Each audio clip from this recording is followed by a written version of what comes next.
জামায়াতের নেতা যেন প্রকাশ্যে ক্ষমা চায়, এই ধরনের বক্তব্য কোনোভাবে কাম্য নয়। আমরা সব দলের প্রতি সম্মান রেখে বলতে চাই যে নারীদেরকে বিভিন্নভাবে হেনস্থা করে নারীদের বিরুদ্ধে বিভিন্নভাবে বক্তব্য করে আপনার দেশ চালাবেন, তাহলে আপনাদের উপর বলতে চাই আপনারা ফাউ চালাবেন, আপনারা কিচ্ছু করতে পারবেন না। কোনো ধরনের প্রশাসনিক ব্যক্তিকে আমি এগিয়ে আসতে দেখলাম না। কোনো ডাকসুর কোনো একদম সেন্ট্রাল টপ 3 লেভেলের যারা ডাকসুর কেন্দ্র ছিল তারা আমাদেরকে সম্মতি জানাতে আসে নাই। এবং এই যে বিভিন্ন ধরনের ঢালাওভাবে যে বক্তব্যগুলো দেওয়া হচ্ছে, এই ধরনের বক্তব্যগুলো তো আমরা কখনো চাই না। এবং আমরা দেখতে পাই যে ঢাকা বিশ্ববিদ্যালয়ের মতো জায়গায় একজন নারীকে তার পোশাকের উপর বিদ্রুপ কমেন্ট করায়, তাকে যখন তাকে যখন অ্যারেস্ট করা হয়, থানায় নেওয়া হয়, তাকে আমরা ফুলের মালা দিয়েও বরণ করা হয়।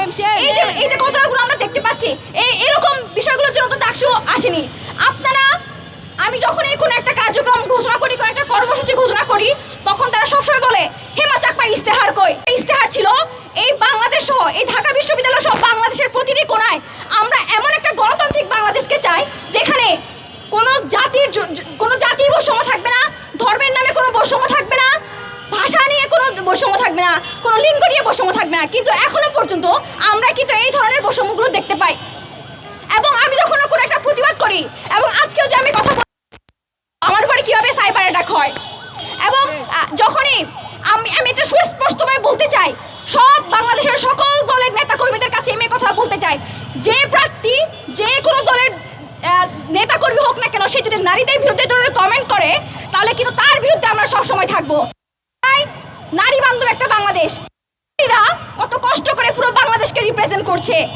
এই দেশের যে গার্মেন্টস কর্মীরা বেশিরভাগ নারী, তারা বাংলাদেশের অর্থনীতিকে সচল রাখছে, তাদেরকে ঢালাওভাবে এই যে বলা হচ্ছে এবং ঢাকা বিশ্ববিদ্যালয়ের নারী শিক্ষার্থীদেরকে বলা হচ্ছে, আমি তাদের উপর ঘৃণা জানাই, তাদের বক্তব্য প্রত্যাখ্যান করার কথা বলবো।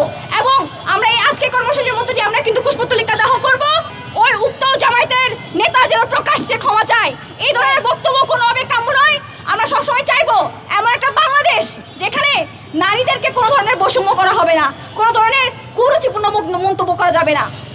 আমরা সব দলের প্রতি সম্মান রেখে বলতে চাই, আপনারা যদি মনে করেন যে নারীদেরকে বিভিন্নভাবে হেনস্থা করে নারীদের বিরুদ্ধে বিভিন্নভাবে বক্তব্য করে আপনার দেশ চালাবেন, তাহলে আপনাদের উপর বলতে চাই আপনারা ফাউ চালাবেন, আপনারা কিচ্ছু করতে পারবেন না।